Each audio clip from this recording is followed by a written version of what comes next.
Boa noite a todos, sejam todos bem-vindos a mais um estudo do livro do Apocalipse.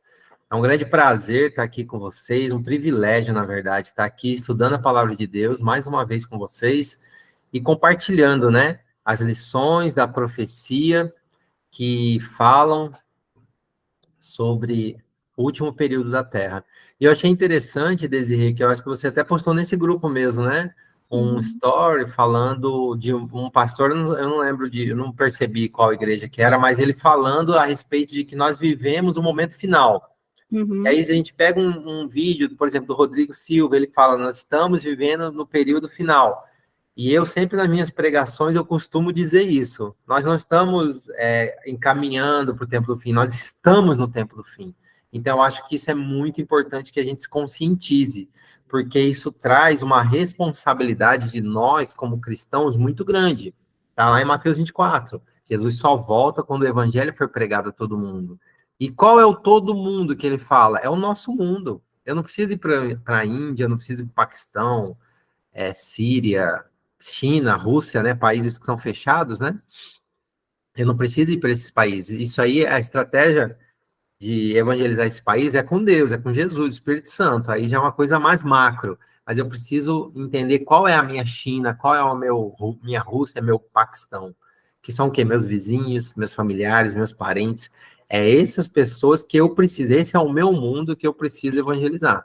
Então, que todos nós tenhamos essa consciência, porque Jesus está voltando, tá? Então, vamos começar. Eu peço para a Desirê fazer uma oração para a gente. Oremos. Pode orar, Desirê. Tá bem. Amado Deus, te agradecemos, Senhor, pela bênção de poder estar aqui para aprender mais da sua palavra, Senhor. Amém. É sempre um privilégio poder estar na sua presença, prestando atenção e aprendendo mais sobre a sua vontade na nossa vida e também, Senhor, aprender sobre os sinais que o Senhor nos deu para que a gente se prepare, Senhor, para o tempo do fim. Que o Senhor possa voltar logo, Senhor, que o Senhor possa abençoar também esse estudo, para que o Espírito Santo, Senhor, grave essas mensagens na nossa mente, no nosso coração, e nos ajude, Senhor, a compreender segundo a sua vontade. Em nome de Jesus que nós pedimos e agradecemos. Amém. Amém, amém. Maravilha. Bem, hoje nós vamos dar continuidade ao nosso estudo pelo capítulo 6. Então, aqui, deixa eu até abrir aqui a minha Bíblia, para a gente poder.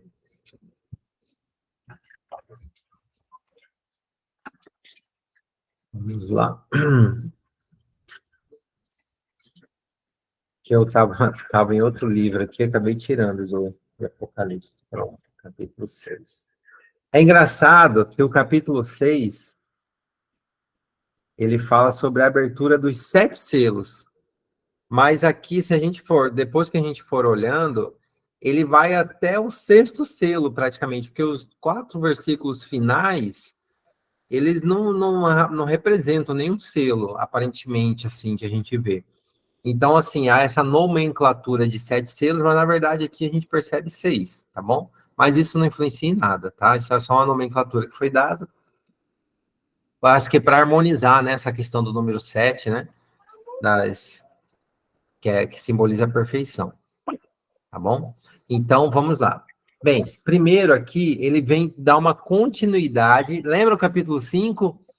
João viu Jesus no altar, Deus estava no altar, no trono, com um livro na mão, que é um pergaminho, né? A gente estudou semana passada, que é um pergaminho enrolado, escrito nos dois lados, ou seja, ele estava escrito frente e verso, e ele estava enroladinho, e tinha os selos que estavam, né, fechando, os 7 selos que fechavam esse livro, esse pergaminho. Jesus vai lá, pega dele, e aí é uma voz, né? Quem poderá pegar o selo? Ele não se encontrou no céu, não encontrou ninguém na terra, no mar, nas fontes, não encontrou ninguém que pudesse ser capaz de abrir o livro. E João chorou por isso. E aí chega um anjo e fala, um ser vivente fala, não se preocupa, que aqui está o Cordeiro, que foi morto desde a fundação do mundo. E ele é o único que pode abrir os selos. E ele foi lá, pega o livro da mão de Deus e começa a abrir o selo. E aqui é a continuidade, né? Então é bem a sequência bem exata da continuidade do capítulo 5. Então, capítulo 6 ele fala disso. Então vamos lá. Versículo 1 do capítulo 6. Vi quando o cordeiro abriu deixa eu pôr aqui na frente, fica melhor para ele. Vi quando o cordeiro abriu um dos 7 selos e ouvi um dos 4 seres viventes dizendo, como se fosse voz de trovão, vem. Aqui existem uma questãozinha bem assim, singela para a gente conversar. Essa questão depois de pegar o livro das mãos de Deus, Jesus passa a abrir os selos que formavam o livro, né? As informações contidas no livro, ele diz respeito ao registro das ações dos judeus no julgamento de Cristo, e que nos dias do juízo serão as informações, elas vão confrontar os seus inimigos. Então, os intérpretes entendem que ali naquele livro, ele não está falando só as regras do grande conflito que existe, mas ali também está registrado as ações dos inimigos de Jesus na época em que ele esteve aqui na Terra, tá? A palavra vem, ela tem 2 interpretações. A primeira, ela diz respeito assim, vem e vê. Aí ela está se referindo a quem? A João. Vem, João, e vê, né? Ela está se referindo a João. A segunda interpretação é vem, chamando os cavalos e os cavaleiros. Então, isso aí também traz uma interpretação que não tem tanto problema você se afiliar a uma corrente de interpretação ou a outra, porque não vai fazer diferença. Eu, particularmente, eu acredito que seja se referindo aos cavaleiros. Mas se a gente for olhar alguns versículos depois, ele fala, vem e vê. Então, ele se refere a Jesus, a João. Então, existe aí essas 2 formas, né, de interpretação. Dudu, seja bem-vindo, tá? Então, Desculpa, irmão, a demora. Desculpa, viu? Não tem Perdoe. problema, meu irmão. Fique tranquilo, tá? Então, versículo 2. Vi então, e eis um cavalo branco, e seu cavaleiro com um arco, e foi-lhe dado uma coroa, e ele saiu vencendo e para vencer. Então, quando ele fala de um cavalo branco, ele está falando do quê? De uma pureza. O que o branco representa? Representa uma coisa pura, uma coisa boa, não é? Assim como em Daniel 7 e 8, a gente vê a revelação de Deus de uma forma bem didática. O que acontece? Daniel, ele vê no capítulo 7, ele vê o reino da Babilônia, representado pelo leão, né? Aí vê o reino da Pérsia e da Média, representado pelo urso, e aí depois vê aqueles animais na sequência, né? Que significa que representa a Babilônia, a Medo-Pérsia, a Grécia, a Roma, né? E a Europa final, que é a estátua, os animais do capítulo 7 e os animais do capítulo 8. Qual que é a diferença do capítulo 7 e do capítulo 8? São as mesmas representações das potências. Só que no capítulo 8, ele já não fala de Babilônia. Ele já começa falando de um carneiro com os 2 chifres que representa a Média e a Pérsia. Tá? Então, o que acontece? Qual é o livro paralelo a Apocalipse? Daniel. Então, se a gente entende que Daniel, Deus deu essa interpretação, ele repetiu as profecias, mas de forma progressiva, de forma assim, ele trouxe mais informações, ele fez ali a representação das 4 grandes potências da época, né, que viriam, e aí depois ele trouxe de novo os animais representando essas potências, só que ele excluiu já a Babilônia. Ele já começou pela Média e pela Pérsia. Então, o que a gente percebe? Que houve uma progressão na profecia de Daniel. Então, Deus foi revelando um pouquinho a mais. Aqui em Apocalipse, a gente percebe a mesma coisa. Então, a representação do capítulo 6, ele faz menção ao quê? Ao período da igreja cristã do capítulo 2 e 3. Então, da mesma forma que Deus fez com Daniel, fazendo com que ele entendesse quais seriam as grandes potências mundiais, Deus também fez com que João visse o período da igreja cristã, mas de forma progressiva, de forma a aumentar a visão profética, né, para nos trazer aqui, tá bom? Ficou claro, pessoal? Ficou um pouco confuso? Ficou claro? Como é que tá aí? Deu para entender? Joinha para entender? Maravilha, então. Tá? Então, ó, assim como em Daniel, Jesus usa outros elementos para trazer a simbologia dos mesmos fatos descritos nos capítulos 2 e 3. O cavalo branco, ele simboliza o período da igreja apostólica, né, que vai de 31 a 100 depois de Cristo, tá? Quando a pureza da fé impulsionou os cristãos a fazer uma das maiores conquistas espirituais nunca vista antes. Qual foi? Ela está descrita lá por Paulo aos Colossenses no ano 62 depois de Cristo. Paulo, nessa oportunidade, afirmou que o evangelho foi pregado a todos os seres vivos do mundo conhecido. Qual era o mundo conhecido na época? Europa Oriental, ou seja, na parte leste, né? Então, assim, oeste seria a nossa esquerda e leste seria a nossa direita. Então, Europa Oriental e Ásia, que é onde faz parte ali a própria região ali, né? Onde Paulo pregou. Então, a Grécia, aquela parte que faz parte da Europa Oriental, e a Ásia, que faz parte já, a Turquia, já faz parte. Não, a Turquia, apesar que também já faz parte ainda da Europa Oriental, mas um pouquinho mais para lá também. Tá? Eu não tenho informação aqui da questão, assim, por exemplo, Japão, aqueles locais que eram mais difícil o acesso, né? Eu acho que não era o mundo conhecido deles ainda. Tá?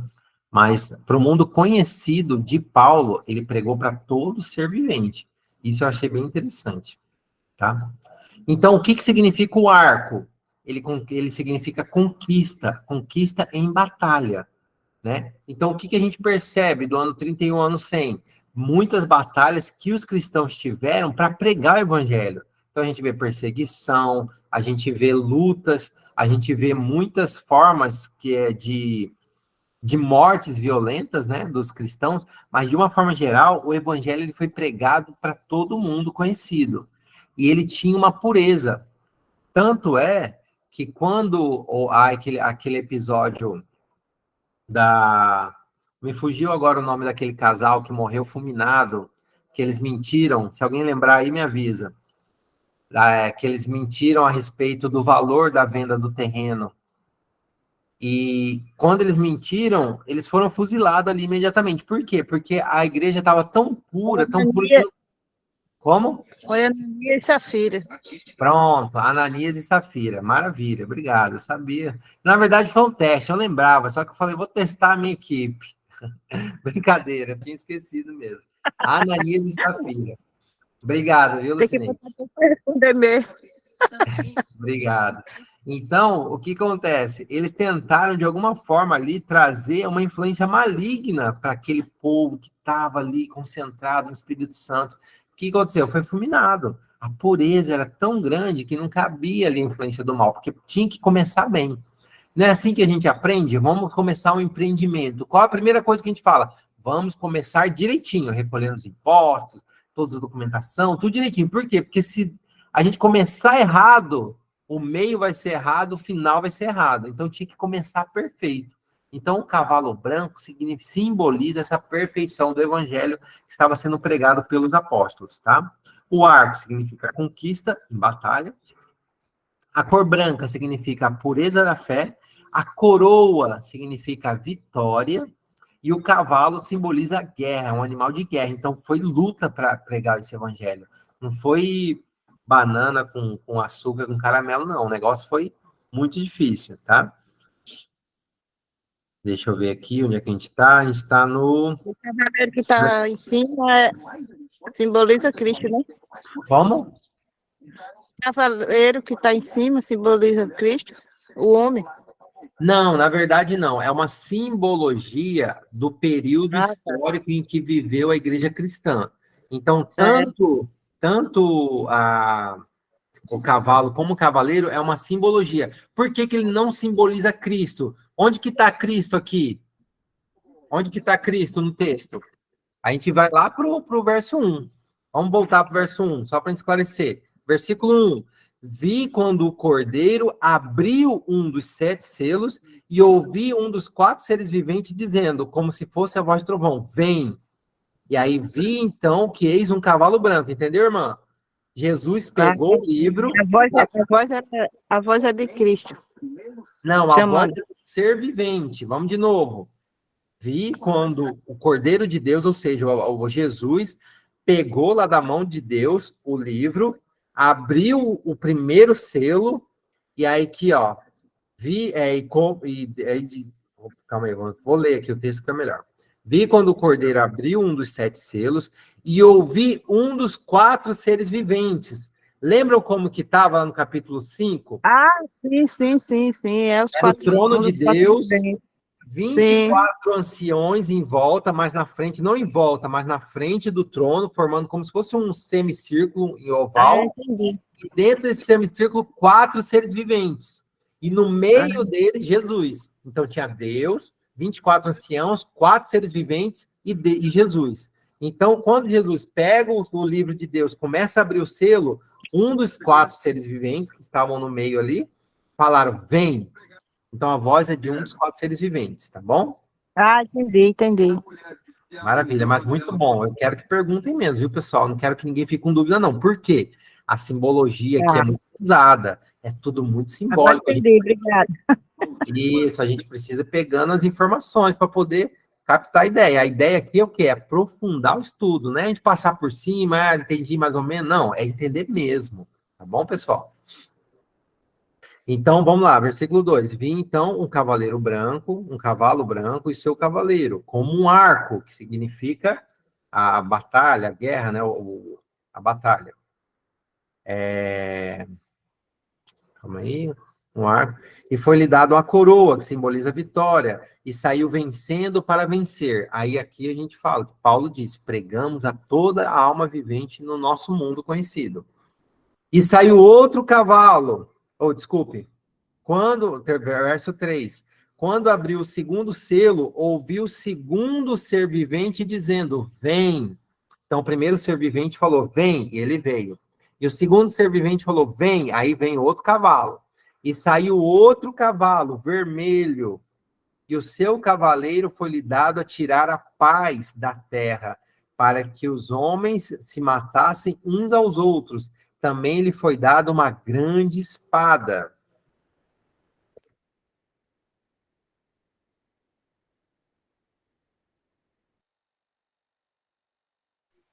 Tá sem som, Matheus. O teu áudio tá saindo, não. O som, Matheus, não tá saindo, não. Desculpe. Deu certo, né? Eu acho que eu apertei alguma coisa aqui. Deu certo agora? Ó, olha lá, o cavalo vermelho. Esse cavalo tá meio com a cara estranha, mas tá bom demais. Agora a cara do cavaleiro tá brabona. Mas é isso aí, é só para a gente ter uma ideia, né, de como era. Então, esse período da igreja... Então, lembra, ó, a gente está fazendo um paralelo do capítulo 2 e capítulo 3. Tá? Assim como Deus fez com Daniel lá no Daniel 7, 8, mostrando a mesma coisa, mas de uma perspectiva diferente, Deus fez com João também. Ele mostrou a mesma situação do capítulo 2 e 3, que eram os períodos históricos da igreja, mas numa perspectiva diferente, com mais elementos, com mais alguns detalhes, assim como ele fez com Daniel. Então, esse período do cavalo vermelho, ele simboliza o período que vai de 100 a 313. O que aconteceu do ano 100 ao ano 313? Perseguição, morte no Coliseu, e dizia que já chegou-se a matar 2.000 cristãos em um único dia no Coliseu. Existe uma tradição judaica que fala isso, né? Então, a cor vermelha, ela significa corrupção da fé. Aí começou a fé que era pura, que era imaculada, ela começou a se degradar, tá? Esse período, ele é marcado pela intensa perseguição sofrida pelos cristãos. Nesse período, com esse período depois do ano 100, tá? A espada significa grandes perseguições. E a cor vermelha, ela também significa sangue, tá? E a espada também, ela significa lutas e mortes, tá? Então, é um período em que a igreja, ela foi muito perseguida, tá? Ela foi muito perseguida, muitas pessoas morreram, muitas pessoas... E aí a fé começou a se misturar um pouco. Ela começou, não se misturar, mas ela começou a se degradar. Ela já não tinha a mesma pureza do início. Pode falar, Sandrine. Ô, Matheus, esses 7 selos, eles se encaixam na época que a gente está vivendo ou não? Eu lembro que uma vez eu até preguei sobre isso, pastor Ailton, né, ele falando que a gente estava no 6º selo. Isso corresponde ou é só simbólico também? Sim, não, corresponde sim. A gente vai ver que, inclusive, por que que a gente está no 6º selo? Porque o 7º selo é realmente a volta de Jesus. Ele não fala, como eu falei, aqui ele fala 7 selos, mas ele vai até o 6º. Aí o 7º é o quê? É a volta de Jesus. É a volta de Jesus, entendeu? Por isso que a gente está no período do 6º selo. Mas a gente vai entender certinho, mas é isso mesmo.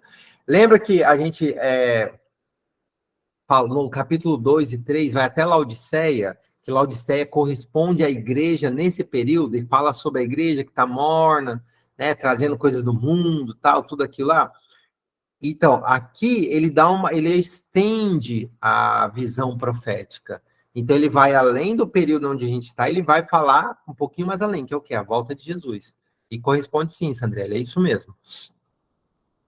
Tá? Então, o cavalo vermelho, ele corresponde a esse período, que vai de 100 a 313, né, que é a perseguição, morte, os Césares matando muitos cristãos, a perseguição e tudo isso. Versículo 5. Quando abriu o 3º selo, ouvi o 3º ser vivente dizendo. Então, você vê, Lucineide, que quem está chamando os cavalos são os seres viventes. Os seres viventes estão chamando, agora é o 3º ser vivente que chama. Sim, estou entendendo. O 3º dizendo, vem. Então vi e eis um cavalo preto, e o seu cavaleiro com uma balança na mão. E ouvi como uma voz no meio dos 4 seres viventes dizendo, uma medida de trigo por 1 denário, 3 medidas de cevada por 1 denário, e não danifique o azeite e o vinho. Eita, esse tá sinistrão, hein? Esse cavalo tá... O que acontece? Muitas interpretações, eles colocam como se fosse períodos da história agora, que vão acontecer ainda, ou que aconteceram, né? Aqui, a gente está no período do ano 313 a 538. O que aconteceu em 313? Aquele edito de Milão. Não sei se vocês lembram lá do capítulo 2 e 3, onde o Constantino, ele decretou que a religião oficial de Roma passaria a ser a cristã, né? Então passou a ser a Igreja Católica Apostólica Romana, né? Ali começou a influência, aí o bispo de Roma, ele detinha o poder político, espiritual e social. Foi a mistura da igreja com a política, né? Então, o que acontece? Por que esse cavalo, a cor dele é preta, né? Por que o cavalo é preto? Porque ele simboliza a continuidade, a progressão da corrupção da fé. Vê que o cavalo branco é a igreja pura, do comecinho ali da história, né? Depois da morte de Cristo. O vermelho, ele já simboliza uma corrupção da fé, ela já começa com a perseguição, ela começa o sangue e tal, simboliza o sangue, a corrupção começa a se degradar, e aqui ela fica preta. A corrupção da fé, ela atinge o seu auge praticamente. Por quê? Porque começam a tradições pagãs entrarem na igreja cristã. É aqui, através da conversão de Constantino, que começa a fazer com que práticas pagãs fossem introduzidas na liturgia cristã. Então, o que é a liturgia? É aqueles procedimentos que são feitos na igreja, né?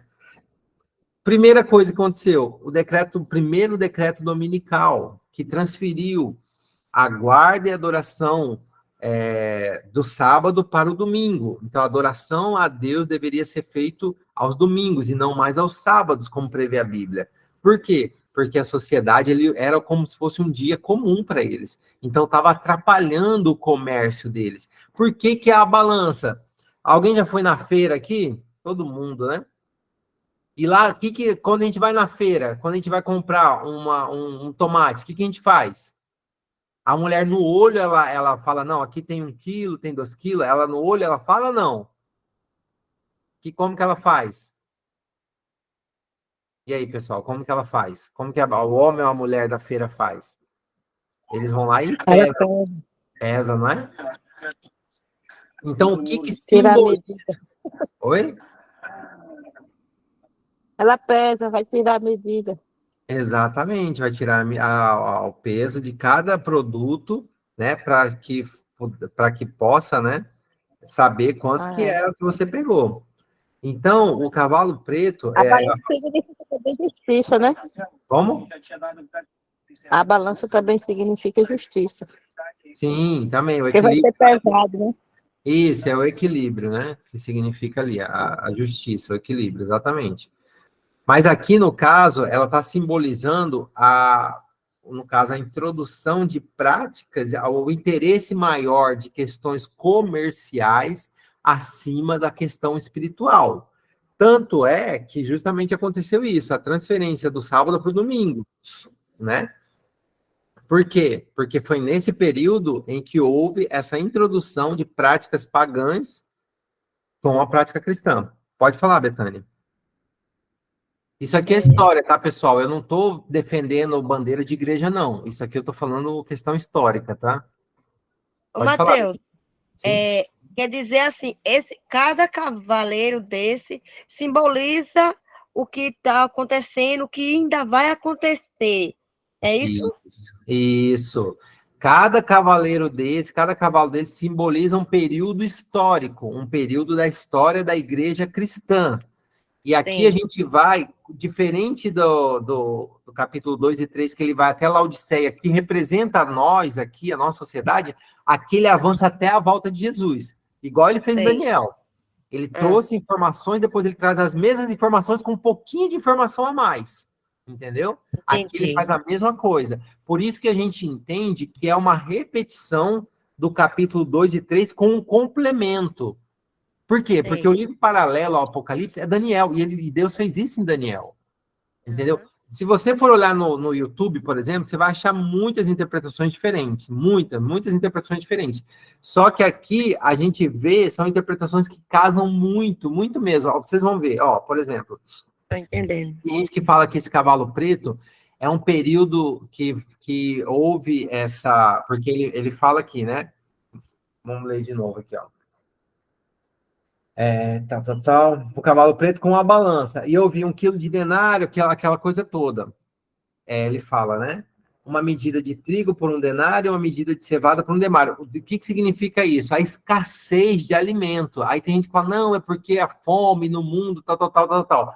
Mas aí você vem, mas não danifiques o azeite e o vinho. Aí você não consegue encaixar nessa interpretação, nas muitas interpretações que você vai encontrar pelo YouTube. Nessa interpretação que a gente está trazendo, a gente encaixa todos os elementos, não fica nada de fora. Por isso que eu prefiro entender dessa forma como eu estou explicando, entendeu? Então, houve o quê? É uma escassez da palavra de Deus. Não é uma escassez de comida. Lembra, aqui no capítulo 6, tudo é simbologia. E quando o texto ele traz simbologia, então, todos os elementos que estão agrupados naquelas informações são simbólicos, tá? O que era 1 denário? Denário era uma moeda que correspondia a 1 dia de salário. 1 dia de salário, você não conseguiria, pela descrição do texto, você não conseguiria comprar 1 quilo de trigo, que era caro, né? Que era um produto mais, assim, que as pessoas que tinham mais condições compravam, e a cevada era um produto que os pobres compravam inclusive, para fazer de ração para os animais. Então, você não conseguia comprar 1 quilo de trigo e nem 2 quilos, 1.900 e poucas gramas, nem 2 quilos de cevada. Então, o que se simboliza? A escassez. A escassez de comida? Não. Isso aqui é simbólico, pessoal. Não é escassez de comida, é escassez da palavra de Deus. Por quê? Porque esse período, a Bíblia praticamente foi retirada das mãos do povo, somente a Igreja Católica, que foi constituída, a Igreja Cristã Romana, né? Eu não vou falar católica, ainda não era bem a católica, era a cristã romana. Ela foi constituída nessa época por Constantino, e ela pegou todos os pergaminhos, todos os escritos dos apóstolos e reteve para ela. Então, quando fala assim, ó, o branco, ele simboliza a vitória, o preto, ele simboliza a derrota, tá? Tradições pagãs foram introduzidas, né, no meio cristão. A balança, ela significa a preocupação indevida com questões seculares. O que são questões seculares? Questões do dia a dia, questões de comércio, questões da minha casa, de tudo que se envolve a questão do mundo.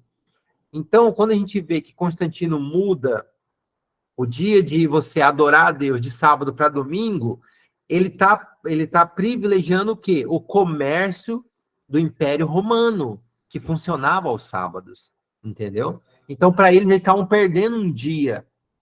Então, eles preferiram colocar no dia que realmente todo mundo descansava, que era o domingo, era o primeiro dia da semana, do que colocar no último, onde tudo funcionava, tá? E como acontece até hoje. Então, aqui, ó, a necessidade de materiais do dia a dia resultante da união do Estado e da Igreja. Então, a Igreja e o Estado se uniram. Por isso o cavalo é preto, porque aquela pureza do Evangelho que era pregado, onde matou Ananias e Safira por mentir, agora não existe mais. O Estado começou a colocar os interesses da sociedade acima do interesse de Deus, tá? Então, o denário...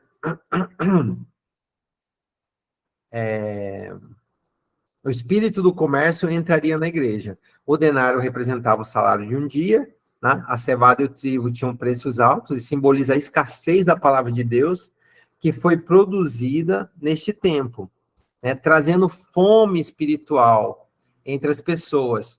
Tá? Aí, que, como eu falei, foi o primeiro decreto dominical, transferindo o dia, né? Que o azeite, agora entra a questão que as pessoas, de uma forma geral, os vídeos do YouTube não vão conseguir te explicar. Um denário por uma medida de trigo, um denário por 2 medidas de cevada. Isso aí eles até falam fome, o período da fome, beleza, tem sentido. Mas e não danifique o azeite e o vinho. O que significa? A gente acabou de ver, não é literal, tudo é simbólico. Agora eu quero que vocês me respondam, todos abram o microfone, por favor. O que simboliza o azeite na Bíblia? Na Bíblia, não estou falando na minha igreja, na minha religião, ou no YouTube, eu estou falando na Bíblia. O que significa o azeite?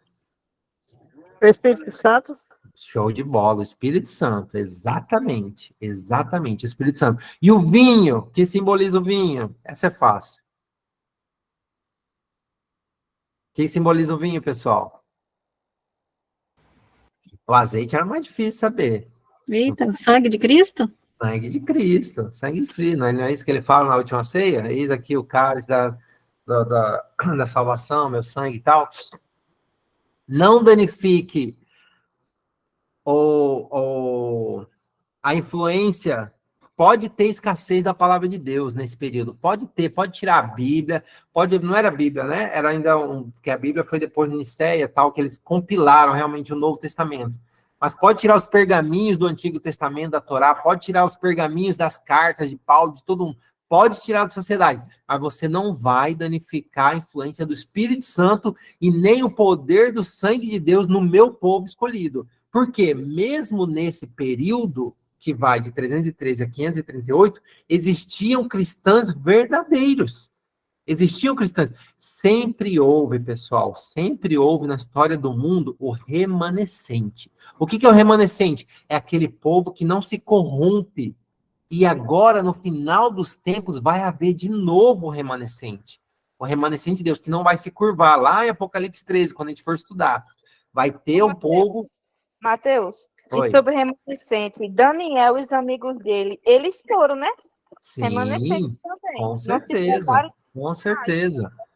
Ó, Daniel capítulo 3, ele é um paralelo muito forte com com o Apocalipse 13. Porque ali a gente tem o remanescente, tem uma falsa adoração, tem o decreto de morte, tem a salvação. É incrível como o paralelo funciona muito bem entre o capítulo 3 de Daniel e o capítulo 13 de Apocalipse. A gente vai ver, quando a gente estudar o capítulo 13, a gente vai ver com mais detalhes isso. Sempre na história do mundo teve um remanescente. Quem foi o remanescente na época do dilúvio? Quem foi? Essa é fácil também. Quem foi? Os únicos sobreviventes, né? Noé e sua família, não é? Não é assim? Quem foram os remanescentes de Sodoma, da destruição de Sodoma e Gomorra? Né? Ló e sua família. Menos a mulher que foi curiosa lá e tal. Não é assim? Então, sempre tem um remanescente. Quem é o remanescente lá em Daniel, capítulo 3? Ananias, os amigos de Daniel, né? Ananias, me fugiu o nome. Eu tô péssimo hoje de lembrar nome de personagens bíblicos. Ô, Matheus, eu só lembro do nome de um Abidnego. Pronto, Abidnego, isso aí. É o nome babilônico dele, né? Eu tava tentando lembrar o nome israelense, meu nome hebreu. Mas tudo bem. Sadraque, Mesaque e Abednego. E são os nomes babilônicos dele. Nabucodonosor também, né? E Nabucodonosor, ele era o imperador que instituiu a falsa adoração, né? Que ele queria que adorasse a estátua de ouro, em homenagem a ele próprio, né? Então, Nabucodonosor que fez. Sobre a estátua de ouro, né? Ele, né? Que ele mandou fazer, né? Isso, exatamente, exatamente. Então, durante todo o período, sempre tem o remanescente de Deus. E aqui não foi diferente. Mesmo tirando os pergaminhos do Antigo Testamento, mesmo tirando os pergaminhos das cartas de Paulo, dos evangelhos, do povo, mas Deus preservou os seus remanescentes. Ou seja, não danifica a influência do Espírito de Deus, nem o poder do sangue de Cristo para salvar.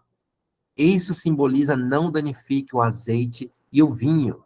E isso é uma coisa que ninguém consegue encaixar se a gente não trouxer essa interpretação aqui que eu estou trazendo. Você pode até falar, não, foi um período histórico ali de muita fome, e o povo não conseguia, muita gente morreu de fome. Realmente, existiam vários períodos disso. Mas e o azeite e o vinho, amigo? O que é? Não, é a colheita de vinhos. Não. Se começa por aí, tá tudo errado, porque isso aqui é simbólico. Isso aqui não está falando de uma plantação de vinho, de oliva e de azeitona. De uva e azeitona. Está falando da influência do Espírito Santo e do poder do sangue de Cristo. Certo, pessoal? Até aqui tudo bem? Todos aí acomodados? A viagem tá boa? Como é que tá? Bacana, maravilha, então. Deixa eu ver onde eu tô aqui. Vamos lá. Verso 8. 7 primeiro. Quando o cordeiro abriu o quarto selo, ouvi a voz do quarto ser vivente dizendo, vem. E olhei, e eis que um cavalo amarelo. Aqui a tradução está amarelo, mas no grego, ele está como um cavalo pálido. O que é pálido? É a cor da morte, né? Então, um cavalo amarelo, e seu cavaleiro, sendo este chamado Morte. E o inferno o estava seguindo, e foi-lhe dada autoridade sobre a quarta parte da terra para matar a espada, pela fome, pela mortandade e por meio das feras da terra. Aqui entra uma simbologia difícil da gente achar uma interpretação bacana, mas eu consegui, graças a Deus, eu orei, eu estava até conversando com as meninas aqui que entraram mais cedo, e eu falei que teve algumas simbologias aqui que eu encontrei alguma dificuldade, né, em conseguir achar uma relação bacana, porque assim, qual que é a minha ideia aqui para vocês? É tentar trazer a interpretação do máximo de elementos que eu puder, tá? Claro, vai ter alguma coisa aqui que às vezes não tem consenso, ninguém consegue bater o martelo. E aí eu vou trazer para vocês, olha, o pessoal entende isso, o pessoal entende aquilo, mas ninguém bate o martelo. Por quê? Deus é assim, pessoal. Se a gente pudesse interpretar tudo de forma exata, tudo, a gente ia colocar Deus numa caixinha. Aí não ia ser Deus, ia ser Alexia, né? Ia ser uma Alexia, não ia ser Deus. Então, Deus, ele tem isso aí, tem os mistérios dele, que ele deixa para ser revelado no momento oportuno para algumas pessoas, não sei como é que funciona, mas é assim que é, e a gente tem que aceitar. Então, aqui, o cavalo amarelo, ele compreende o período que vai de 538 a 1517. O que aconteceu nesse período? As cruzadas, Inquisição, a morte de cristão, morte de fogueira. Então, aconteceu várias coisas. Por quê? Porque foi o período... Lembra o que aconteceu? Foi o período da supremacia papal. onde os papas ganharam muito, mas muito poder. Aí eles iam e decretavam morte para as pessoas. Quem não seguisse aquela interpretação que eles deram, ou quem, né, fizesse coisas que eles não gostavam, os cientistas, as pessoas, né, de mais conhecimento, eles eram bruxos e matavam mesmo, tá?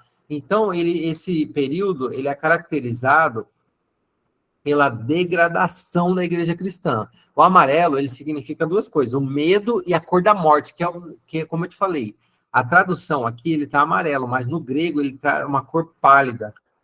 Dá oi pro pessoal aí. Falou. Tava dormindo já, acordou para ir ao banheiro. Vai deitar, filho, na cama, vai? Pode falar, Betânia. Filho, vai deitar. Pode falar, Betânia. Abre o microfone. Tu falou assim que o cavalo amarelo, né, que representa assim, a cor da morte, né? É tremendo, né, Mateus? Poxa, demais. Demais. É Eu vejo. muito. E ele tem um símbolo. Ó, o amarelo, a cor pálida significa a morte, né? O medo. E o inferno, que é a mesma coisa que Hades em grego, significa sepultura. É o lugar dos mortos. Então, não é que o inferno, aquele local que as pessoas estão sofrendo ali e tal, eternamente. Não é isso.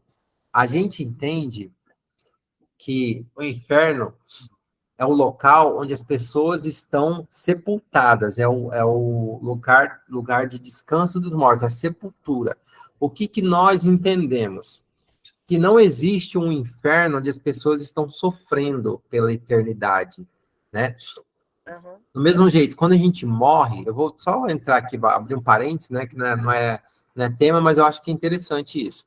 Quando a gente morre, lá em Eclesiastes fala assim, o sopro de vida volta para Deus. O que é o sopro de vida? É o poder que Deus dá para todas as pessoas viverem.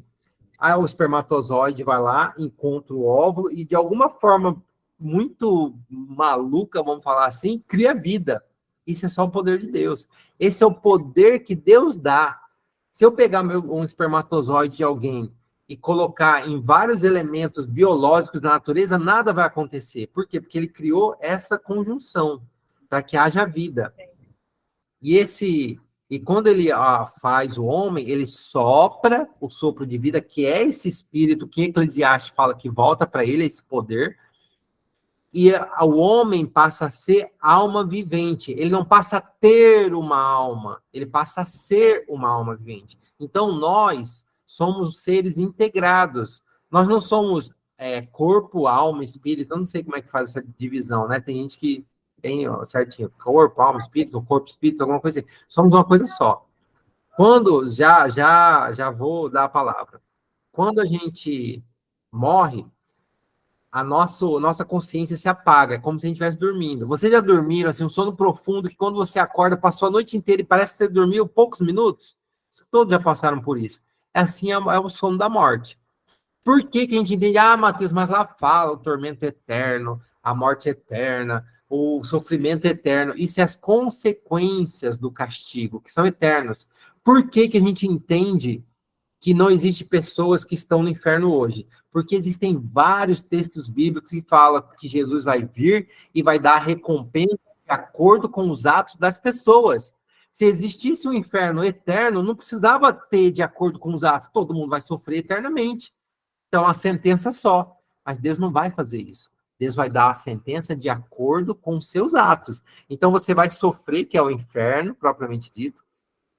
Você vai sofrer proporcional às suas ações. Quando Jesus voltar, isso aí eu nem vou entrar nessa parte, que já iria fugir demais do tema, tá? Mas aqui, quando fala o inferno e a morte vem, não é porque vem o capeta cheio de chifrinho lá, trazendo as pessoas, não. É a morte mesmo, é a sepultura. Ele vem trazendo o cheiro da morte, e foi esse período que foi caracterizado, de 538 a 1517. Vamos lá, eu sei que mais pessoas levantaram a mão. Vamos lá, Betânia, acho que a Sandriele também queria falar. Ô, Mateus, e que poder nós teríamos de sair do nosso corpo morto e visitar um parente? Que poder é esse que a gente tem? Que Deus nunca autorizou isso? Nem Jamais. temos. Ó, Então, a para gente vocês... tem que olhar isso. Qual o poder que o ser humano, que Deus diga, a gente é sepulcro caiado, trapo de imundícia, teria poder para isso? A gente não tem poder para isso, né? Com Infelizmente, não certeza. tem. Ó, no Antigo Testamento, ele traz mais a questão desse assunto. Deus proíbe assim, terminantemente o necromancia, que é o consulta dos mortos, né? Adivinhações, feitiçaria, consulta de espíritos, tudo isso é proibido por Deus. Ele fala muito forte no Antigo Testamento. E aí o que acontece? Quais são as pessoas que a Bíblia relata que foram para o céu? Enoque, Elias, Moisés, lá em Judas, né? Moisés, lá em Judas, no final, num dos últimos livros do Novo Testamento, fala que Miguel e Satanás disputaram o corpo de Moisés. Por que disputou o corpo de Moisés? Por que Jesus vai ter interesse num corpo que se decompõe? Nenhum. Por que ele disputou aquele corpo de Moisés? Por quê? Porque quando a gente é ressuscitado, o nosso corpo, ele é ressuscitado conosco, glorificado. Quem vai ressuscitar quando Jesus voltar, as pessoas mortas, vão ressuscitar com o corpo glorificado. Por isso que ele estava disputando o corpo. Para quê? Para glorificar Moisés e levar ele para o céu. Se a alma de Moisés tivesse ido para o céu, se o espírito de Moisés tivesse ido para o céu, a gente tem dois problemas aí. Primeiro, não tinha por que disputar um corpo que ia se apodrecer. Moisés já estava lá no céu, não tinha sentido disputar o corpo de Moisés, ele já estava lá no céu. Segundo, aquela aparição de Elias e Moisés para Jesus seria o quê? O que seria isso, Desirê? Como é que chama? Eu esqueci a palavra agora, é uma... Não sei o que, espírita, como é que fala? Uma sessão espírita? Não, como é que fala? Uma sessão espírita, Pronto, é uma sessão espírita. Se a alma de Moisés estava no céu, a alma de Elias estava no céu, e então, a Elias, tudo bem, ele foi levado, né, em vida pela carruagem, então vamos lá, tudo bem. Mas se a alma de Moisés estava no céu, a gente está aqui falando de uma sessão espírita que aconteceu, sendo proibida terminantemente lá no Antigo Testamento. Então, quando a gente morre, nossa consciência se apaga e nosso corpo fica lá, apodrecendo, e o sopro de vida, aquele poder que foi soprado lá no narizinho de Adão e fez com que todos nós tivéssemos o poder de Deus para viver, volta para Deus. E é interessante, em Eclesiastes, fala assim, o sopro de vida volta para Deus. Ah, Mateus, então, o Espírito. Mas ele não fala o sopro de vida do bonzinho volta para Deus. Ele fala o sopro de todos que morrem. Então, se todos que morrem volta para Deus, então não tem ninguém no inferno, não tem ninguém sendo condenado, se todo mundo está salvo. Entendeu? Porque lá não fala assim, ó, o sopro dos salvos volta para... Não fala. O sopro de vida dos bons volta para... Não. Fala, o sopro de vida dado pelo homem a todos que morrem volta para Deus. Entendeu? Pessoal, fugi um pouco, viu? Vamos segurar a onda aí nesse tema, porque senão vai fugir demais. Mas vamos lá, as perguntas. É isso que eu quero. Vamos lá. Betânia? Porque, assim, como o Sandriele falou, que tem as pessoas... É como assim, tem gente que diz assim, meu pai, por exemplo, meu pai morreu, né? Aí, assim, ele apareceu para mim, né, como se ele tivesse vivo. Isso não existe, né, Mateus? Não existe. Isso aí é uma representação que Satanás e seus anjos fazem de pessoas que morreram para quê? Para nos confundir. Para nos confundir. Por quê? Lá no Antigo Testamento, eles falam, é proibido.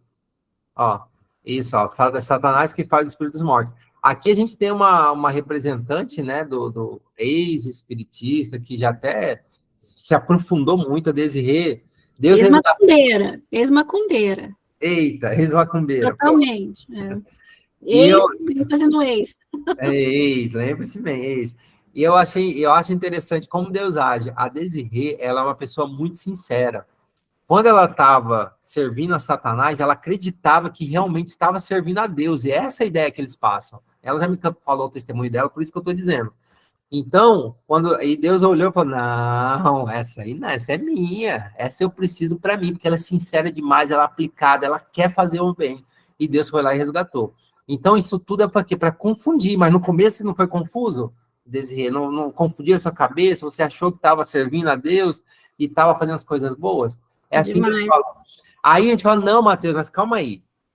Chico Xavier, ele sabia a letra da pessoa, ele sabia a voz, ele sabia que a pessoa estava assim, estava assado, que a pessoa falou assim, que teve essa conversa que só estava eu e meu pai, Mateus. E ele falou isso, ó, lembra daquela conversa que a gente teve? Como? Irmãos, eu já falei isso em algumas oportunidades. Sabe qual é o elemento mais valioso na guerra espiritual? Informação. Do mesmo jeito que Deus tem os anjos relatores, que relatam tudo que a gente faz, isso para um registro lá no céu, para que depois a gente possa consultar, e tem outras funções, né, que não cabe aqui ao caso a gente aprofundar, mas tem. Satanás também tem. E você acha que um anjo poderosíssimo não consegue reproduzir uma voz? Você acha que um anjo poderosíssimo não consegue reproduzir uma letra? Se existem pessoas que falsificam letras, assinaturas, tem dubladores que fazem voz de outras pessoas. Você acha que Satanás, com todo o poder, os seus anjos, com todo o poder, não é capaz disso? E aí, sabendo daquela conversa que ele teve, que você teve com seu pai, só vocês dois, ele vai e usa justamente aquilo, para fazer, não, realmente era meu pai. Porque só eu e ele tivemos essa conversa, só eu e ele sabíamos disso. Só que o mundo espiritual em volta de nós, aqui, ó, nesse momento, o circo está pegando fogo. Satanás está doido porque a gente está falando as verdades bíblicas. Ele não quer que as pessoas saibam disso, ele quer continuar mantendo as pessoas acorrentadas em mentiras que são colocadas como verdades e vão fazendo parte do nosso dia a dia. Vamos lá, pessoal. Perguntas? Tem muitas aí que eu vi. Mateus, para encerrar esse assunto aí dos mortos. Sim. A palavra de Deus diz que chama nós de alma vivente. Então, Sim. já está dizendo tudo, né? Tudo que tem vida se chama alma. E Exato. espírito, o sopro do espírito é isso aqui, ó. O ar que eu respiro, isso é o sopro de vida. No que esse sopro de vida é retirado de mim, ele sobe para o dono. E a minha alma, que era vivente, passa a ser alma morta. Então, tudo que tem vida se chama alma. Então, alma não é aquilo que a gente morre e sai o espírito dentro da gente. Não, isso é ilusão de Satanás. Como tu falou aí. E outra, Apocalipse 13:13 se refere que Satanás tem poder de descer fogo do céu. E lá em Coríntios também relata, tem uma passagem dizendo que ele tem poder de se transformar em um anjo de luz. Então, claramente, ele pode vir ao nosso encontro fantasiado, entre aspas, de um parente meu que faleceu. Né? Então, a gente tem que ter a noção, a ideia que Satanás também tem poder, só que o poder dele é limitado. E nem todos os evangélicos acreditam que Satanás tem poder. Eu acho incrível isso, tá entendendo? E desse jeito ele vai trabalhando nas nossas vidas, porque a gente fica, ele não tem poder, ele tem poder sim, só que é limitado o poder dele. É isso mesmo. Show de bola. Muito bom, Sandrelli. Betânia, você queria perguntar mais alguma coisa? Não, Mateus. Maravilha. Alguém mais tem perguntas a respeito disso, para a gente encerrar, né, e voltar para o tema? Vamos lá, então.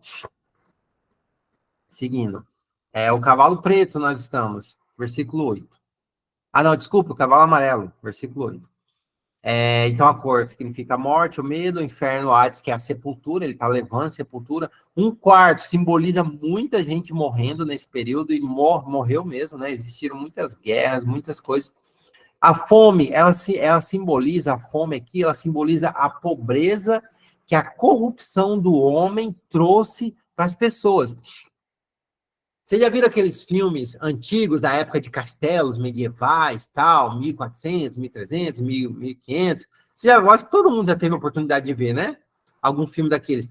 Vocês lembram de algum filme que vocês viram, o contraste que existia? Os castelos eram aqueles banquetes, aquela comilança, aquele povo bem arrumado, tal. Enquanto o povo camponês era sofrido, era pobre, dormia com os ratos. Então, essa é a morte pela fome, né, que a pobreza proporciona, né, com a corrupção da igreja, com a corrupção da sociedade, tá? Aí aqui vem a parte que eu quebrei a cabeça e procurei, que aqui fala, vamos ler de novo aqui o versículo 8.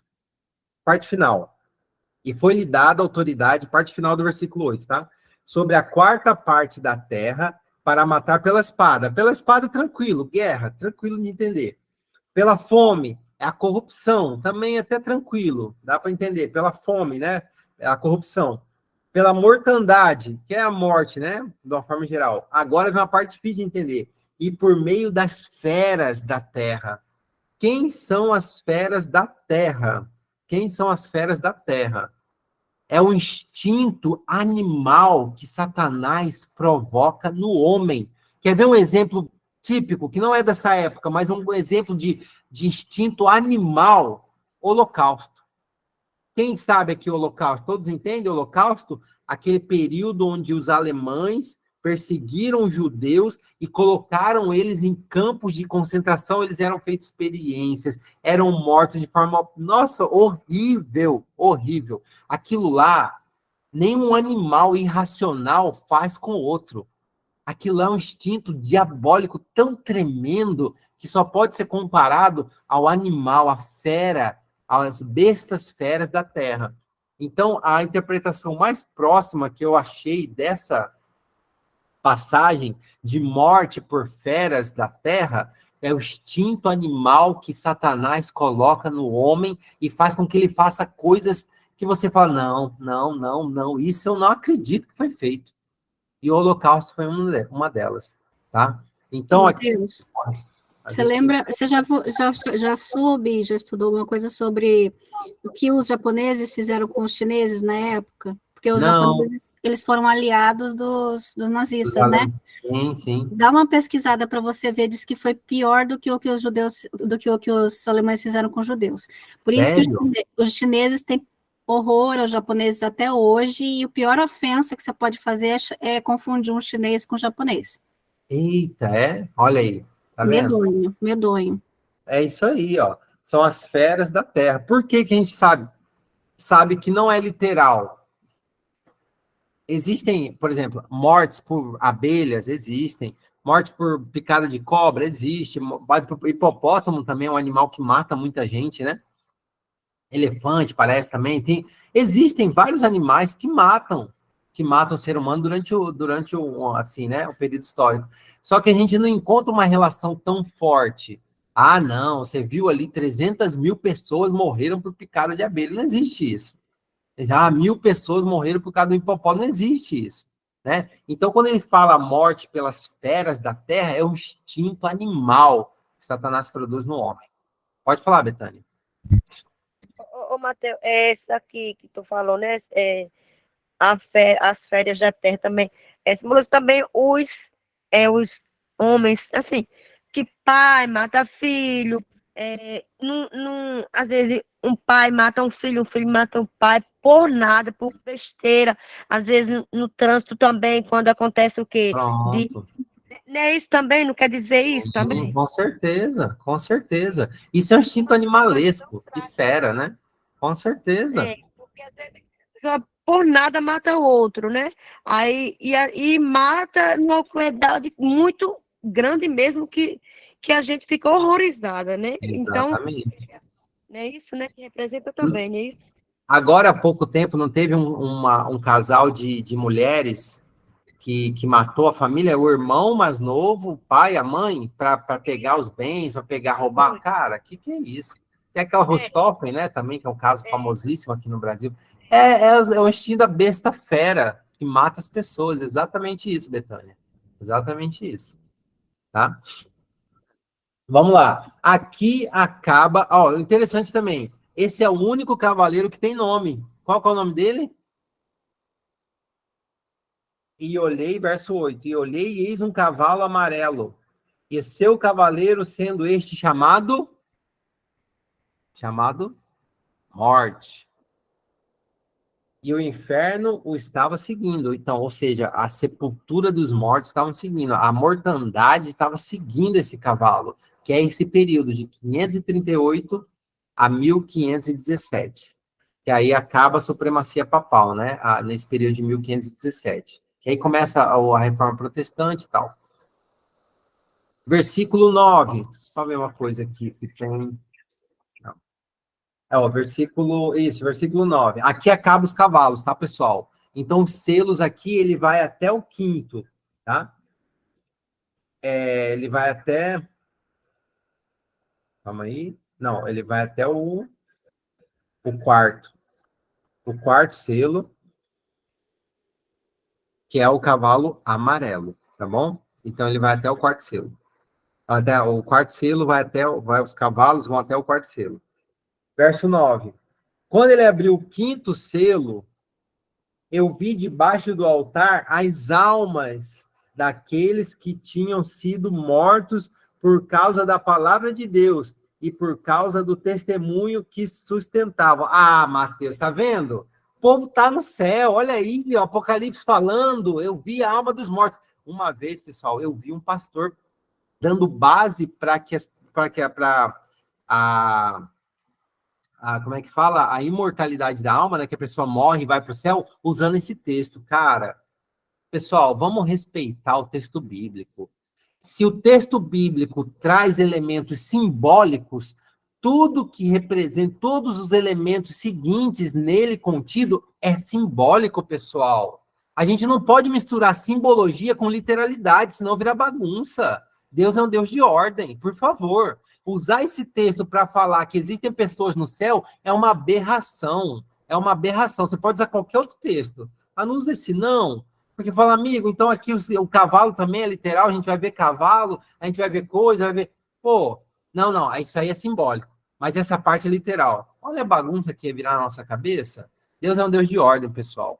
Então isso aqui é uma simbologia. Outra coisa também é que esse pastor, ele é tão, assim, coitado, eu não vou falar inocente, mas despreparado, que ele até bloqueava os comentários, porque ele sabia que ele, às vezes, não se aprofundava na pesquisa, ele falava as coisas da cabeça dele, falando, então eu vou bloquear, porque eu sei que muita gente vai discordar do que eu falo.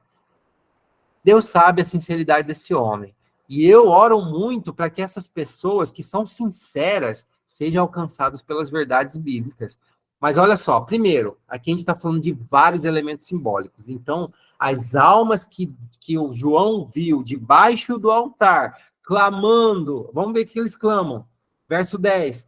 Clamando em grande voz, dizendo, até quando, ó soberano Senhor, santo e verdadeiro, não julgas, nem vingas o nosso sangue dos que habitam sobre a terra? Essa afirmação é de uma pessoa que está tranquila, que está em paz, que está tranquila, assim, que está serena. É uma afirmação dessa? Ou não? Até quando, Senhor, o Senhor não clama? Até quando o Senhor não vinga o nosso sangue? Isso aí é uma pessoa que está indignada, não é? Isso é uma indignação, está perguntando, Senhor, até quando vai isso? Lá no céu tem esse tipo de espírito, assim, esse tipo de sentimento, espírito não, desculpa, esse tipo de sentimento. Se a pessoa está no céu, ela está em paz. Ela não está nem aí se vingou, se não vingou, ela está com Deus. Ela só consegue sentir paz. Paz, amor, alegria, longanimidade, benignidade, todos os frutos do Espírito. Se existe no céu pessoas sofrendo, perguntando, Senhor, até quando nós vamos ficar aqui sofrendo com isso que o Senhor não vinga a gente? Então, meu amigo, não está no céu. Porque isso aí não é um espírito, não é um sentimento que vem do Espírito de Deus. Então, esses dois elementos, tratar isso como literalidade e não perceber que eles estão indignados, e lá no céu não cabe indignação, só cabe alegria, gozo e tudo que a Bíblia fala que a gente vai ter, é uma aberração bíblica a pessoa usar esse texto para falar que existem almas no céu. Tá bom, pessoal? Alguma dúvida quanto a isso?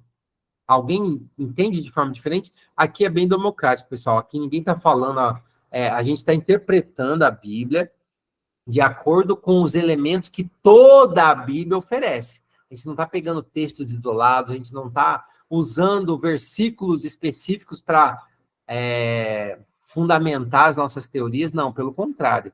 A gente está indo em base a tudo que a Bíblia fala. Quando Jesus fala, voltarei e darei a minha recompensa para cada um de acordo com as suas ações, mostra que não existe um inferno eterno. Porque senão, voltarei, todo mundo vai ser salvo, todo mundo vai para o inferno.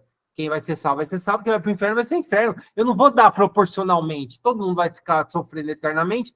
E outra coisa, poxa, um Deus que cria alguém, faz uma criatura para sofrer eternamente, sendo que essa pessoa tem pai, tem mãe, ela pode ser filho, ela é filho de alguém, ela pode ter filho, e a pessoa, o filho, a mãe, o pai pode estar no céu e ela, a pessoa, sofrendo eternamente, não tem sentido. É incoerente com a essência de Deus, né?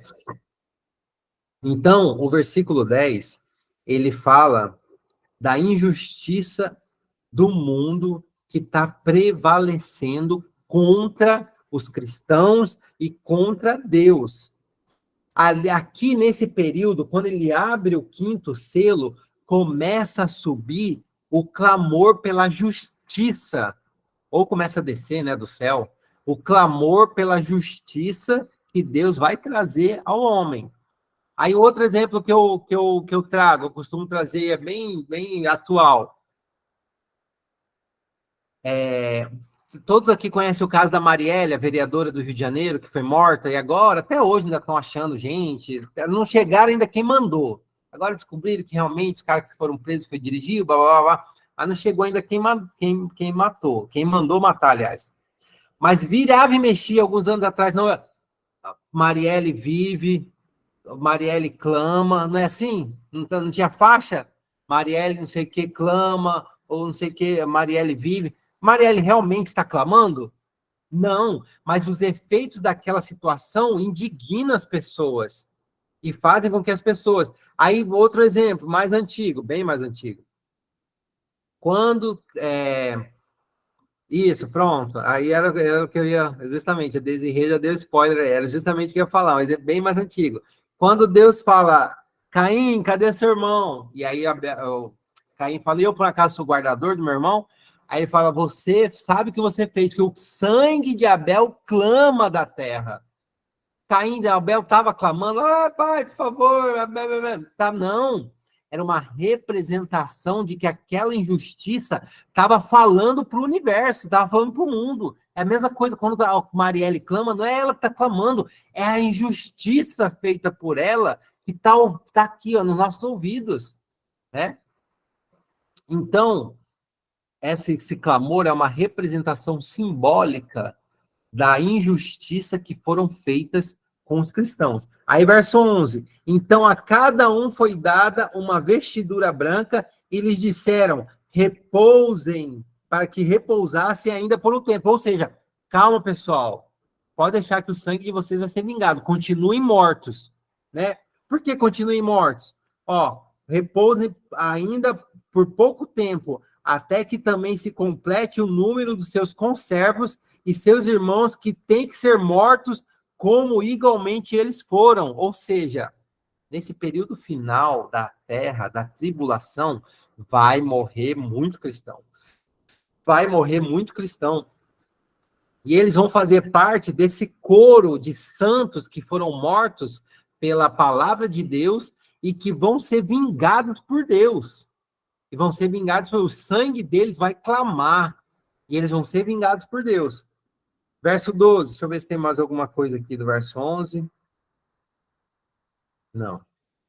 Tá? Esse período do verso 9, eu esqueci de falar, ele vai de 1517 a 1755, tá? Do verso 9, que é esse período desse clamor aí, desse pessoal que está embaixo do altar, tá bom? Verso, aqui começa, agora é a parte que a Sandriele falou. Aqui a gente está vivendo nesse período aqui, tá? Vi quando o Cordeiro, Jesus, abriu o sexto selo e sobreveio grande terremoto. O sol se tornou negro como um saco de crina, a lua toda como sangue. E as estrelas do céu caíram pela terra, como a figueira, quando abalada por vento forte, faz cair os seus figos verdes. E o céu recolheu-se para o pergaminho, quando se enrola.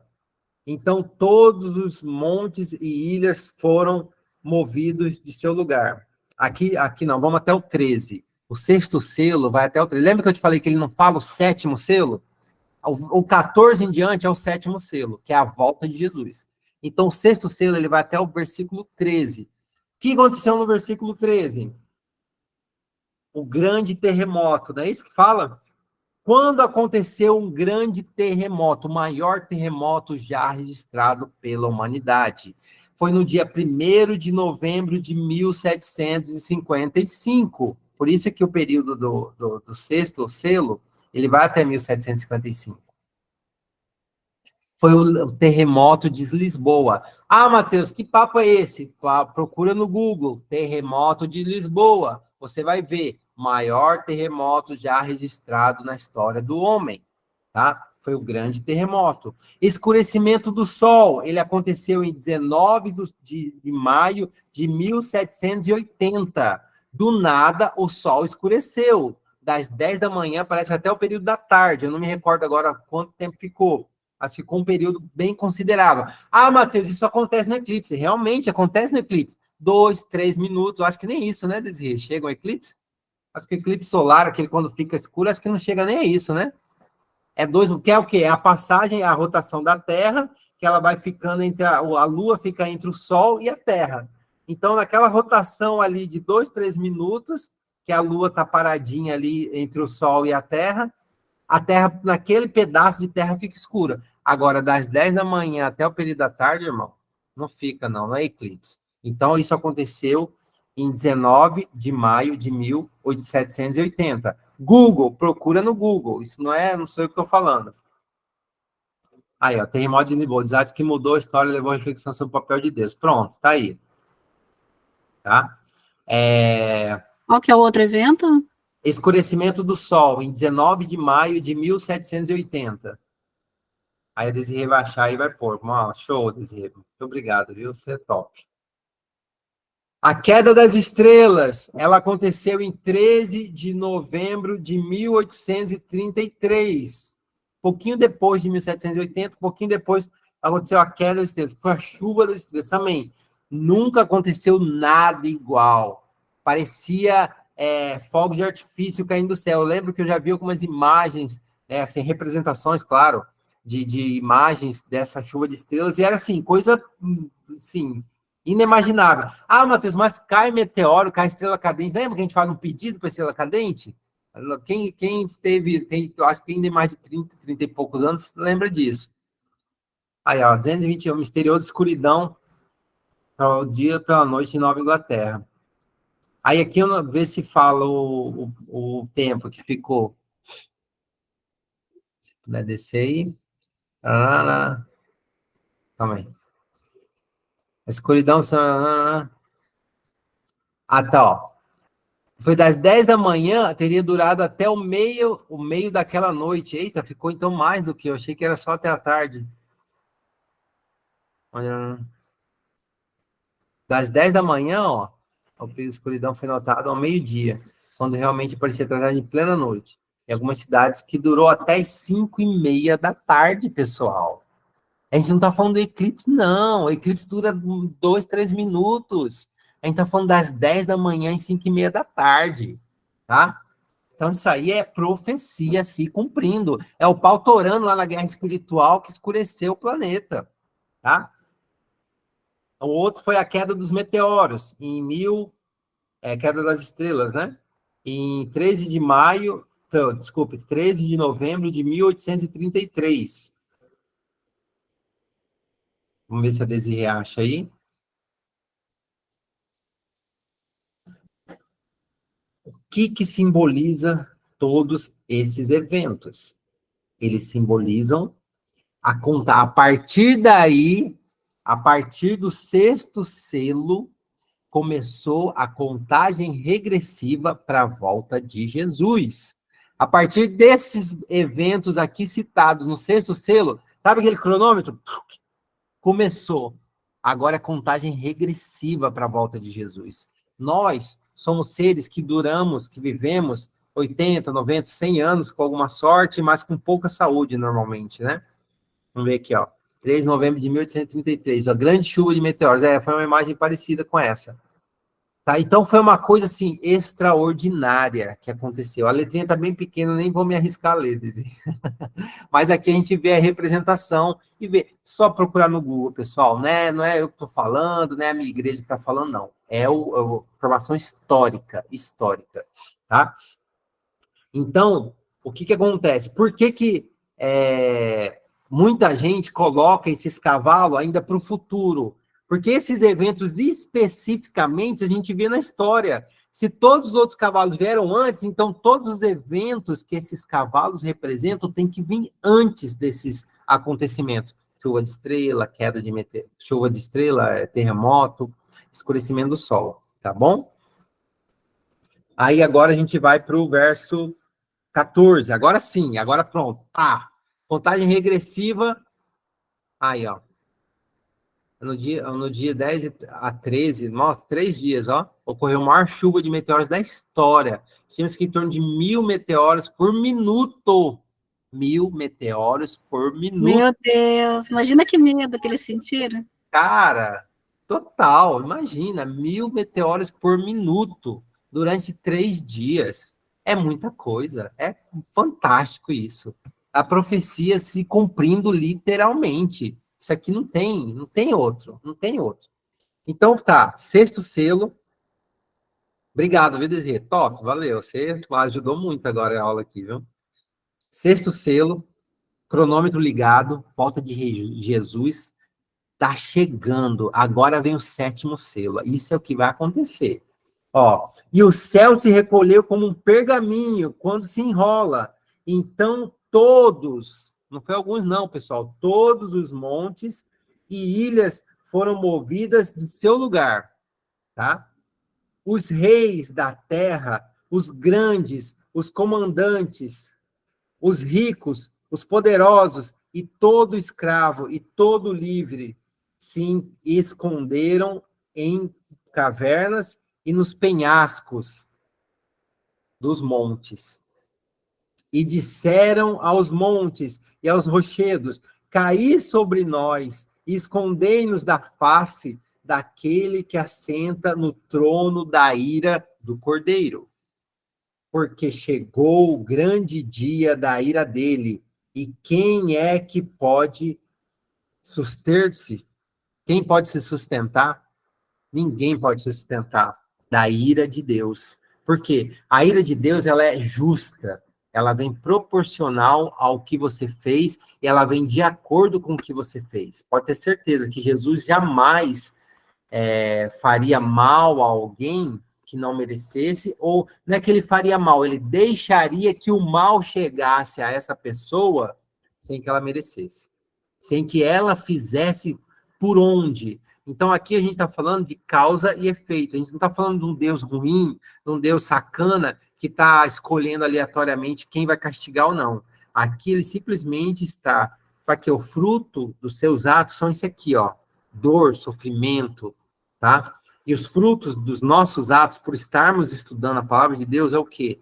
É mais Espírito de Deus em nosso coração, é mais mudança de vida, mais transformação.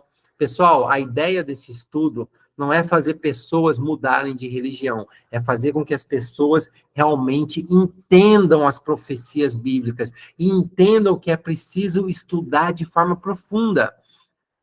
Eu vou contar uma experiência. Não quero de maneira alguma menosprezar religiões e de maneira alguma, mas me chamou muita atenção. Falou, ó, vamos lá, tem um estudo bíblico no dia da semana. E a gente foi no estudo bíblico, fomos convidados e fomos. E aí começou canto, uma oração muito longa, bacana, até aí tudo bem. Na minha igreja, assim, a gente não tem o costume de orar muito longamente. Mas bacana, né? Eu prefiro orar longamente em casa, de joelho, clamando ali na minha comunhão pessoal, aí eu gosto de orar longamente. Mas beleza, uns 5, 7, 8, 10 minutos de oração, beleza. Assim, longa nesse sentido, né? Não era tão longa assim, mas se a gente for olhar, até que é longa para a igreja, na minha opinião, né? Beleza. Cantou. Eu falei, cara, cadê a palavra? E tá, cantou. E aí uma meditação, alguém fala alguma coisa, e sobe alguém, vai ali, blá, blá, blá. Aí pronto, pá, o pastor subiu. Opa, agora começou o estudo, maravilha. O pastor pegou um texto bíblico, leu ali metade de um capítulo de Jeremias, do Antigo Testamento, de um texto meio com difícil aplicação para agora. Leu, fechou a Bíblia, voltou para o lugar dele e sentou.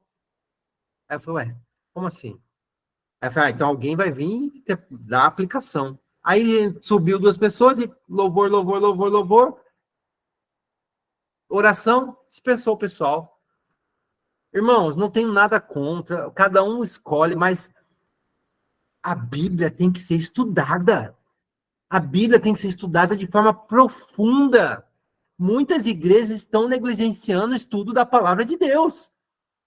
Pega um versinho ali e pai, fala, sabe, aplicações aleatórias. Não tenho nada contra ninguém, mas a gente precisa se alimentar espiritualmente da palavra de Deus. E do Espírito Santo que sai da palavra de Deus. Então a gente precisa de líderes que façam isso de forma adequada. O que a gente está tentando buscar aqui, irmãos, é o quê? É aprofundar o estudo da palavra de Deus.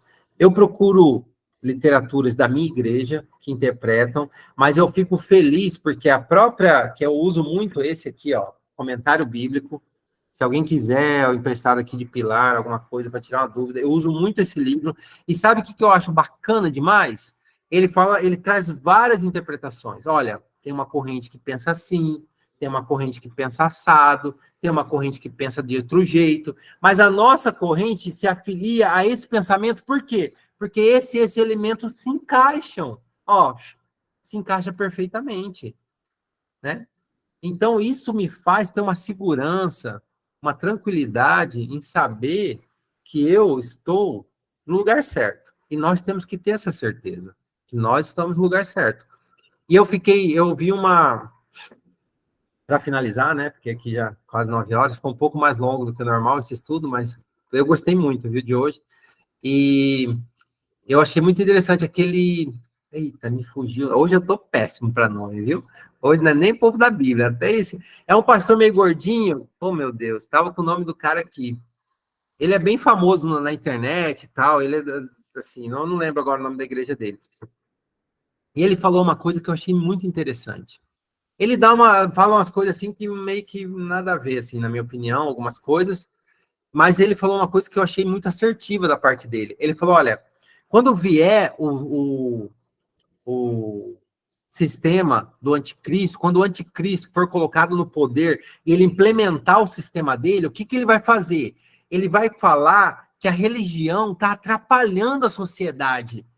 E ele vai instituir novas normas para se relacionar com Deus. E essa é a falsa adoração de Apocalipse 13. E aí, quem não se adequar, quem não seguir essas normas impostas pela política, pela sociedade que vai se intervir na religião, quem não se adequar, quem não fizer da forma como eles determinarem, vão ser perseguidos. Eu falei, cara, fantástico essa explicação. Ele não é da minha igreja, mas eu achei muito, é assim que a nossa igreja pensa, é exatamente assim que vai acontecer. E sabe o que vai acontecer? Nós, sinceros, independente de religião, independente de forma como a gente adora a Deus, claro, a gente tem que ter um culto racional, Deus gosta disso, né? Um culto racional, culto ordeiro, mas pela sinceridade do nosso coração, sabe o que Deus vai fazer? Ele vai fazer assim, ó, vai pegar o povo dele, ó, e proteger e recolher. E nós vamos ser os remanescentes. Não é a minha igreja vai ser remanescente, não é a sua igreja vai ser remanescente. Nós, cristãos sinceros, vamos ser o remanescente. Só que para isso a gente tem que ficar atento aos sinais.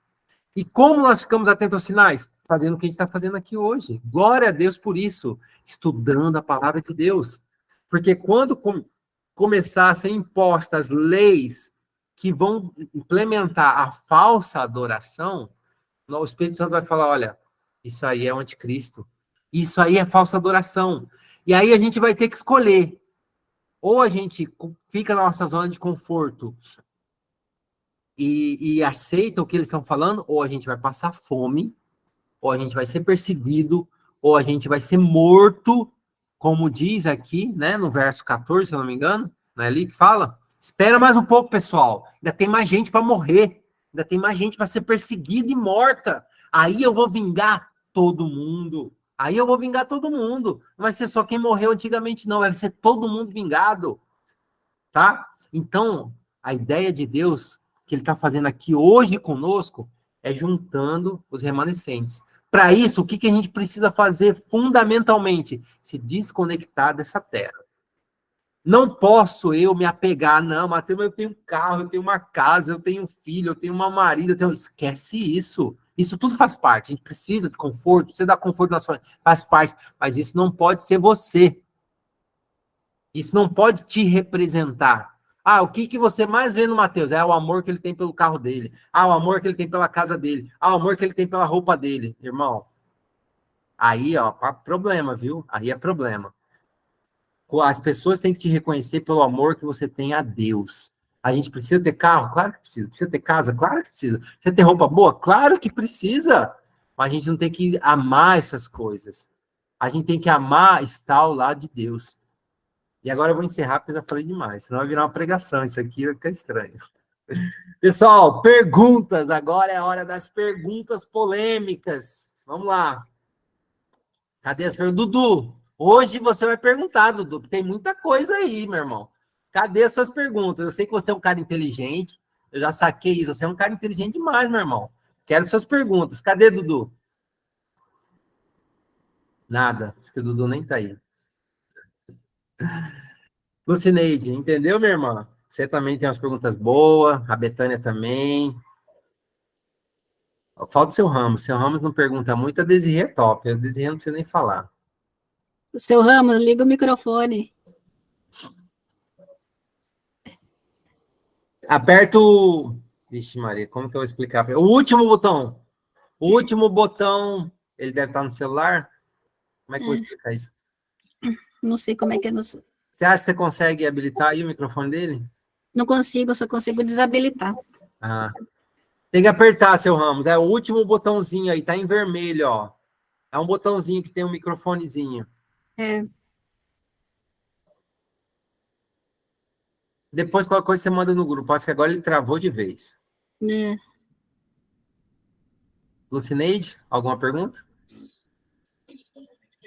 Mas ficou bem claro, Matheus, ficou bem claro. Nossa, bastante coisa que a gente nem viu no outro grupo, né, no outro estudo. Eu vou até colocar lá o link para o pessoal, se eles quiserem estudar, porque tem bastante detalhe aí que é bem importante. É bem verdade.